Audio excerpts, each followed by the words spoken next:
Hello, আসসালামু আলাইকুম everyone.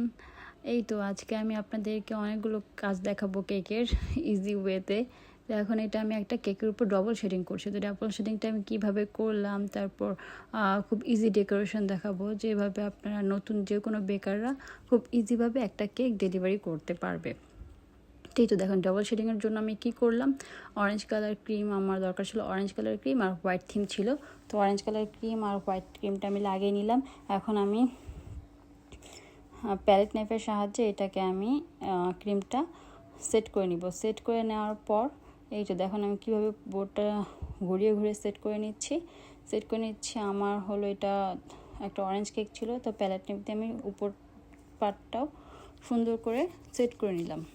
এখন আমি একটা স্ক্র্যাপারের সাহায্যে এটাকে সমান করে নেব, যেন কোনো পাশ দিয়ে ক্রিম এক্সট্রা না থাকে। তার জন্য আমি স্ক্র্যাপারটা ইউজ করতেছি কেক ক্রিমটা সমান করার জন্য। দেখেন কি সুন্দর একটা ফিনিশিং এসে পড়লো। তো এটার দ্বারা কি হলো, এটার দ্বারা আর আমাদের কোনো কেকের এক্সট্রা ক্রিমটা আশেপাশে থাকলো না। তো এইটা এখন আমরা প্যালেট নাইফ দিয়ে আবার উপরের দিকটাকে একটু সেট করে নিব, যেন উপরের ক্রিমটাও সেট হয়ে থাকে সুন্দর করে। এই দেখেন আমাদের উপরের সাইডে একটা সুন্দর ফিনিশিং এসে পড়লো। এখন আমরা একটা জিগজ্যাগ স্ক্র্যাপার দিয়ে পুরো কেকটাকে এভাবে ঘুরিয়ে ঘুরিয়ে করে নিব। তাহলে দেখলেন আমাদের সাইডের যে টেনশনটা ছিল, যে আমরা এখন অনেক নতুন বেকারি আছে যেটাতে আমরা সাইডের ফিনিশিংটা সুন্দর করে আনতে পারি না। তো আপনারা জিগজ্যাগ স্ক্র্যাপারটা ইউজ করতে পারেন, তাহলে আপনাদের সাইডের ফিনিশিং নিয়ে টেনশন করা লাগবে না। আর উপরের এটাকে আমি ঝাঁঝর স্প্যাচুলা বলি, তো ঝাঁঝর স্প্যাচুলা দিয়ে আমি উপরের দিকটাকে ফিনিশিং করে নিলাম। তো আমাদের ফিনিশিংয়ের কাজ শেষ। এখন আমরা এই ফ্লাওয়ারটা করে নিব, সেটা হলো 1M নজল দিয়ে। দেখতেই তো পাচ্ছেন কীভাবে ঘুরিয়ে ঘুরিয়ে করতেছি। তো সেভাবে আপনাদের করা লাগবে। এটা আসলে একটা প্র্যাকটিসের ব্যাপার, এটা বলে বোঝাতে পারবো না। একটা প্র্যাকটিস যত করবেন তত আপনাদের হাত এসে পড়বে ইনশাল্লাহ। তো এখন উপরের সাইডেও আমার ফ্লাওয়ারগুলো দেওয়া শেষ, ফ্লাওয়ারগুলো দিয়ে আমি সেট করা শেষ আমার।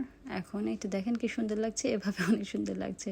তো এটা আমি আসলে হঠাৎ দেখি ভিডিও অফ হয়ে রয়েছে, তো আমি জানতাম না। তো দেখি ওইটা আর আমার ভিডিওতে আসেনি, তো সরি ভিডিও তো ওইটা দিতে পারলাম না। তো এই যে নিচের বর্ডারটা আমি এভাবে দিয়ে নিচ্ছি। এক সত্যি কথা বলতে কি, মানে নিচে বর্ডারটা না দিলেও হয়, কিন্তু মানে বর্ডারটা দিলে একটু বেশি ভালো লাগে। মাশাআল্লাহ সব কেকে বর্ডারটা দিলে যেমন খুব সুন্দর করে ফুটে ওঠে। এইটা দেখেন আমার কেকের ফাইনাল লুকটা কি সুন্দর লাগছে। আর পাতা দিয়ে নিয়েছিলাম, এখন আমি কয়েকটা সুগার বল দিয়ে নিব। সুগার বল দিলে আপনার কেকের সৌন্দর্যটা দ্বিগুণ হয়ে যাবে, অনেক সুন্দর লাগে। সুগার বল না দিলে তো আমার কেকের পরিপূর্ণতাই আসে না। তাই আমি কতগুলো সুগার বল অ্যাড করে দিলাম। দেখেন সুগার বল দেওয়াতে এখন কি সুন্দর লাগছে না কেকটাকে, মাশাআল্লাহ মাশাআল্লাহ। তো এইটা ছিল আমার কেকের ফাইনাল লুক। তো আপনারা চাইলে কেকটা ছবি ছাড়াও দিতে পারেন, আরও বেশি ভালো লাগবে ইনশাআল্লাহ। আল্লাহ হাফেজ।